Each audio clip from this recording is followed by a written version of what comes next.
Los ocupantes de un conjunto residencial de Barranquilla deberán ser reubicados de manera inmediata. La decisión fue tomada por un alcalde encargado para analizar este tema, teniendo en cuenta que el conjunto fue construido por la empresa del actual alcalde Alejandro Char. En directo a Argemiro Opión, ¿a dónde van a ser llevadas estas personas y cuándo comienza la reubicación, Argemiro?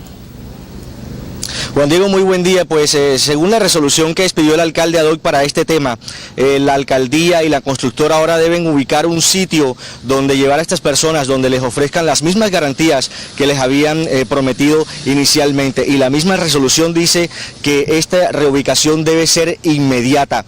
Esta decisión se tomó luego de conocer un informe final del estudio de estabilidad que realizó la Universidad Industrial de Santander, el cual dice textualmente que los muros de contención de la unidad residencial se encuentran en mal estado, evidenciado por corrimientos, cabeceo y agrietamientos, y que por lo tanto estos no están en capacidad de soportar los movimientos de suelo que se registran en esa zona de deslizamiento aquí en el barrio Campo Alegre, en el noroccidente de Barranquilla. Son 158 familias que según la resolución deben ser reubicadas de inmediato. Este conjunto residencial fue construido por la empresa del actual alcalde de Barranquilla, Alejandro Char, en el año 2004, y en el año 2006 los ocupantes interpusieron acciones judiciales al encontrar que sus apartamentos ya presentaban algunas grietas. A propósito del desfalco a la salud, María de los Ángeles Pascuali, es contratista del Ministerio de la Protección Social, rindió interrogatorio en la Fiscalía.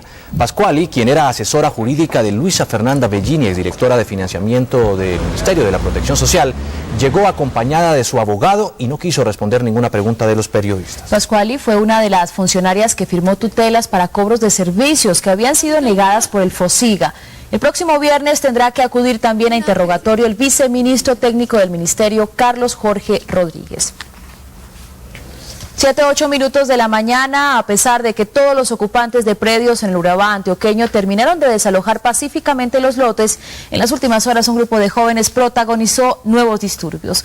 Los manifestantes, algunos de ellos menores de edad, lanzaron piedras al escuadrón antidisturbios de la policía. 2 uniformados resultaron lesionados. Las autoridades locales explicaron que los jóvenes no tenían nada que ver con los ocupantes de los predios y que llegaron al lugar para causar los desórdenes. La policía controló los hechos y mantiene una estricta vigilancia sobre los lotes recuperados. El ejército abrió una investigación para establecer las causas de la muerte en extrañas circunstancias de un cadete de la Escuela Militar General José María Córdoba en la base de Tolemaida. A través de un comunicado publicado en la página de internet, la escuela informó que el estudiante Ricardo Andrés Bustos Morales realizaba un entrenamiento físico en la base cuando sufrió un desmayo. Después de ser atendido en el sitio, fue trasladado a un hospital de Girardot, donde a pesar de los esfuerzos de los médicos para salvarle la vida, falleció. Un intenso debate protagonizaron el Procurador General de la Nación, Alejandro Ordóñez, y el expresidente César Gaviria por el tema del aborto, mientras el jefe del Ministerio Público dijo que ese procedimiento tiene que ver ahora más con el deseo de interrumpir el embarazo.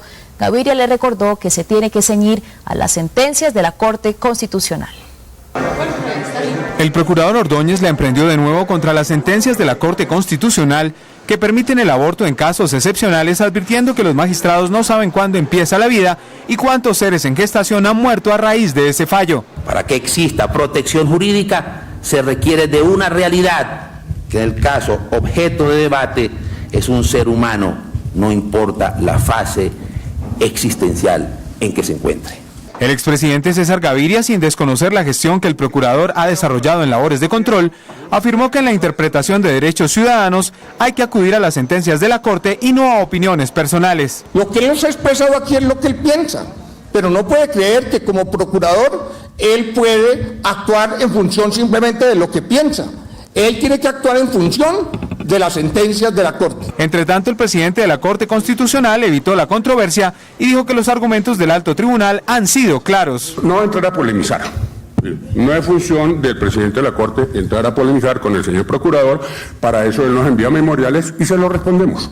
Por otro lado, el procurador Ordóñez afirmó que es necesario empezar a estudiar una reforma a la elección popular de alcaldes, teniendo en cuenta que la llegada al poder de quienes financian las campañas ha generado focos de corrupción. 7:14 minutos de la mañana, en un hecho poco común, indígenas de La Guajira ofrecieron una millonaria recompensa para la persona que informe sobre el paradero de una mujer desaparecida en Bogotá. La familia de la víctima comenzó a vender sus animales para pagar el dinero ofrecido. Durante una reunión de palabreros o abogados de la comunidad guayú en Maicao, se acordó ofrecer una recompensa de 10 millones de pesos para quien informe sobre el paradero de Luz Marina Contreras, esposa de un indígena de esta comunidad desaparecida en Bogotá. La recompensa que se ofrece será recogida entre los familiares guayú de Luz Marina Contreras. Por el desespero, han vendido animales, chivos, vacas, una recolecta que ellos hacen la familia. Eso no es de una sola persona, han recolectado, apenas estamos comenzando esto. Yo sé que nosotros lo vamos a conseguir. La madre de la desaparecida suplicó en medio del llanto a las autoridades averiguar qué pasó con su hija. Yo le hago un llamado a las autoridades que por favor, que se conduelan de esta madre y que hay 2 hijos que la están esperando, que se compadezcan de nosotros. La mujer desapareció en el norte de Bogotá después de salir de su casa con destino a una farmacia y a un gimnasio. Los palabreros esperan que con la intervención del gobierno nacional se pueda esclarecer lo que ellos han calificado como un misterio. Lo que pasa en Maicao, La Guajira, se ve en Noticias Caracol. 2 funcionarios de la alcaldía de Bucaramanga fueron retenidos durante más de 2 horas por los propietarios de una licorera cuando realizaban una inspección de rutina. Más de 100 policías tuvieron que actuar para rescatar a las personas que se encontraban dentro de esta vivienda. Las autoridades investigan si dentro del establecimiento también funcionaba un prostíbulo en donde estarían trabajando menores de edad. Durante el operativo, 6 personas fueron detenidas. Los 2 funcionarios fueron rescatados ilesos por la policía. Un incendio destruyó una vivienda donde funcionaba una empresa de reciclaje en el occidente de Bucaramanga. Un aficionado grabó la magnitud de las llamas que alcanzaron los 3 metros de altura. 3 máquinas de bomberos y 9 hombres fueron necesarios para controlar el fuego. Los organismos de socorro aseguran que la conflagración se originó por una falla en el fluido eléctrico. Durante el hecho, una persona resultó herida. Después de muchas discusiones, quedó radicada la ponencia del proyecto de ley de víctimas que será discutida en último debate por la plenaria del Senado la próxima semana. No se hizo modificación alguna y se mantiene el concepto de conflicto armado dentro del texto de esta iniciativa. La ley de víctimas llega a su instancia final en la plenaria del Senado, incluyendo el reconocimiento del conflicto armado interno en Colombia, a pesar de las críticas del expresidente Álvaro Uribe. Esta no es una ley para calificar victimarios, sino para defender víctimas, y por eso es absolutamente claro que el reconocimiento del conflicto no cambia para nada el estatus jurídico y político de los actores del conflicto, no da beligerancia. Se vislumbra un pulso porque hay un sector que quiere introducir cambios y otro que no. Yo estoy convencido que lograremos aprobar ese texto así como está, porque si no, entraríamos en una feria de proposiciones de todo tipo. Yo no sé a qué feria se refiere el senador Cristo. Nosotros no estamos invitando a ninguna feria, estamos invitando a la construcción de la mejor ley posible. El debate en plenaria se iniciará el martes de la próxima semana. Noticias Caracol continúa su recorrido por el norte de Cundinamarca, una de las zonas más afectadas del país por este crudo invierno. En directo, Carlos Barragán. ¿Dónde se encuentra Carlos? ¿Y ha sido muy difícil movilizarse por tanto derrumbe? Totalmente difícil, Juan Diego. Estoy en La Palma, Cundinamarca, municipio agobiado, prácticamente cercado por los derrumbes y los deslizamientos. Les voy a mostrar cómo se llega aquí desde el Peñón a La Palma, Cundinamarca. Las evidencias del invierno aparecen en la vereda Talauta del Peñón. Volvió a funcionar la escuela, donde los niños no olvidan cómo fue la avalancha de la quebrada Sababa, que amenaza con represarse. Y eso el agua se metió al andén. Y eso se botó por el puente. En los siguientes kilómetros la carretera está siendo carcomida por el río, hasta llegar a un punto donde la vía se borró. Aquí en el Alto Quinche, cada vez que llueve, como en ese momento, caen toneladas de barro, árboles y piedras de la montaña. En este punto aparecen los trapiches. Aquí se vive de la panela, pero este negocio amenaza con acabarse porque no hay quién ni cómo transportarla. Bueno, don Alfredo, ¿cómo está el negocio de la panela con esto que está pasando en la carretera? Pues está malo, por un lado porque no tenemos camino por dónde salir. El siguiente obstáculo aparece en Arenales. Allí la carretera también se borró porque la montaña se desprendió con toda su fuerza. Sus habitantes solo tienen la esperanza de ayuda del gobierno de La Palma. Que así como nosotros lo apoyamos cuando fue la votación, que nos miren encarecidamente por estas carreteras. Después de Arenales hay 20 viviendas en peligro por los deslizamientos. Desde hace 15 días nadie venía por aquí, hasta que hoy recibieron una visita. Lo único que sí mandan cobrar es los recibos. ¿Qué le llegó la luz? El recibo de la luz, sí señor. ¿Cómo llegaron? Aquí un señor en la moto. Esta es la situación de la vía El Peñón-La Palma, un drama y un viacrucis que apenas comienza. Ese drama se vive aquí en la plaza de mercado, hay un pequeño mercado. Manuel Parra, usted es vendedor, trae cosas de Corabastos en Bogotá. ¿En cuánto se ha incrementado pues lo que usted trae? En un 15-20% por el problema del invierno, mal estado de las carreteras. ¿Qué alcanzó a traer ayer de mercado? ¿Qué llegó aquí a La Palma? A La Palma llegó papa, cebolla cabezona, zanahoria, alberja, frijol. Bueno, Manuel, eso es lo que traen, pero 20% más caro en sus productos. Lo que sacan los campesinos a la calle a vender en este pequeño mercado del día jueves, porque el gran mercado es el día domingo, pues prácticamente se lo tienen que regalar.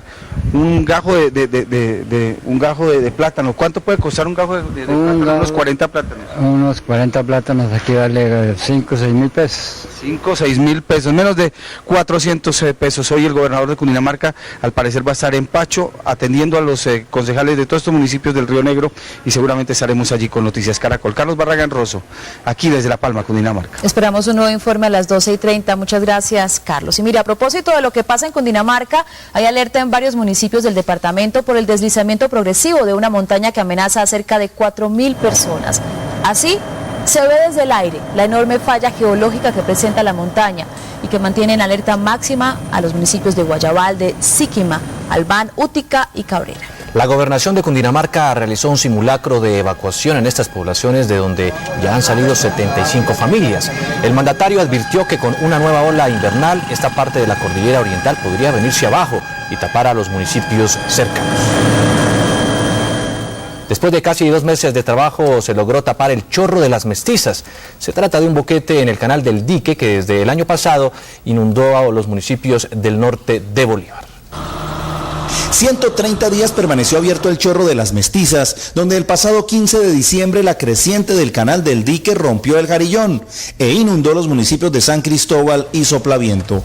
El gobernador de Bolívar, Alberto Bernal, destacó cómo se trabajó en equipo para controlar esta emergencia. Era la gran preocupación de todos los bolivarenses del SO del Dique, y hemos actuado con prontitud de la mano de Cardique, de la mano de los alcaldes, la gobernación de Bolívar.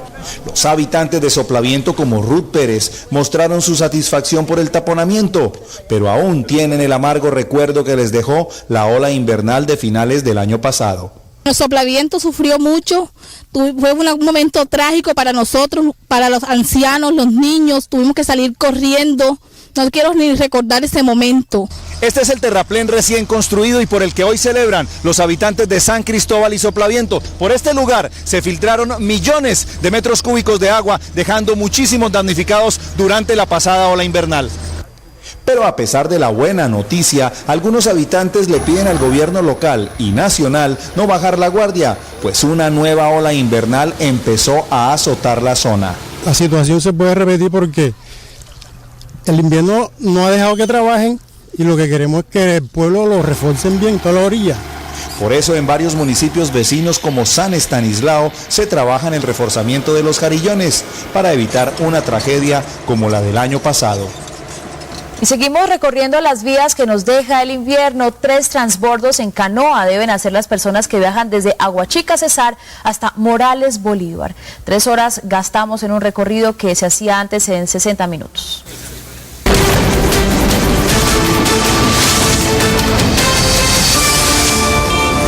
El primer problema de nuestro recorrido hacia Morales en el sur de Bolívar lo encontramos a la salida de Aguachica, Cesar.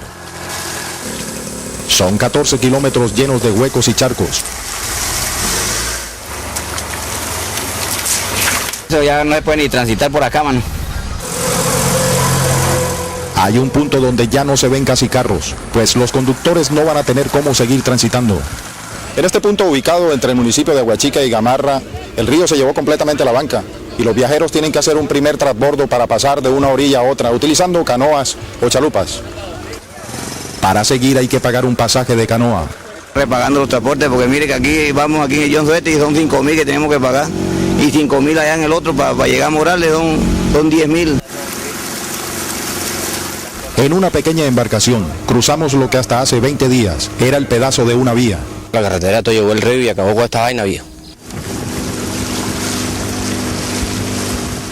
Lo que antes era carretera, mire cómo ha quedado, 2-3 metros de profundidad. Una vez al otro lado, caminamos por lo menos 15 minutos para tomar otro carro que nos llevó hasta otro punto de la vía que se rompió. Prácticamente arruinado porque aquí no tenemos fuente de trabajo ni un tieso. Aquí este pedacito de 1 kilómetro que es lo que andamos apenas. En Puerto Bolívar otra vez tuvimos que recurrir a la canoa.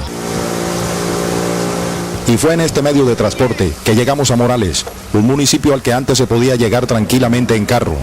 Hoy no hay cómo. Cansadísimos de rogarle al gobierno por esta vía que tenemos tan problemática que tenemos aquí en nuestro corregimiento y municipio.